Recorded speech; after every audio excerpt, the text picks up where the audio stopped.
ആവർത്തിക്കുന്ന അതിക്രമങ്ങൾ, ചർച്ചകളും തീരുമാനങ്ങളും ഒന്നും ഫലം കാണുന്നില്ലേ? ട്രെയിൻ യാത്രക്കാർക്ക് പറയാനുള്ളത് എന്താണെന്ന് നമുക്ക് കേൾക്കാം അടുത്തതായി. ട്രെയിനിൽ വേണ്ടത്ര സുരക്ഷയില്ലെന്ന് ആർക്കാണ് അറിഞ്ഞുകൂടാത്തത്?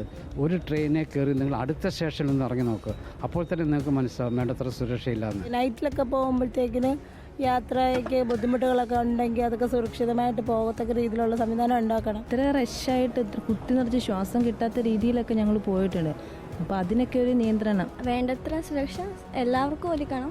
പ്രത്യേകിച്ച് സ്ത്രീകൾക്ക് ഈ കാലഘട്ടത്തിൽ സുരക്ഷ ആവശ്യമാണ്. ട്രെയിൻ ശരിക്കും വേണ്ടതെന്ന് വെച്ചിട്ടുണ്ട് പോലീസ് 1-2 പോലീസ് ഏതെങ്കിലും സ്ഥലത്തുണ്ടായിരുന്നു. സത്യത്തിൽ എല്ലാ കമ്പാർട്ട്മെന്റിലും പോലീസ് നിർബന്ധം. കാരണം എന്നാലേ ജനങ്ങൾക്ക് സുരക്ഷിത ഉണ്ടാവും എന്നുള്ളതാണ് എൻ്റെ വിശ്വാസം. പണ്ടൊക്കെ നമുക്ക് ഒറ്റയ്ക്ക് ഇപ്പോൾ എറണാകുളം വരെയാണെങ്കിലൊക്കെ പോകാമായിരുന്നു. ഇപ്പം സത്യത്തിൽ പേടിയാണ് ഒറ്റയ്ക്ക് പോകാനൊക്കെ.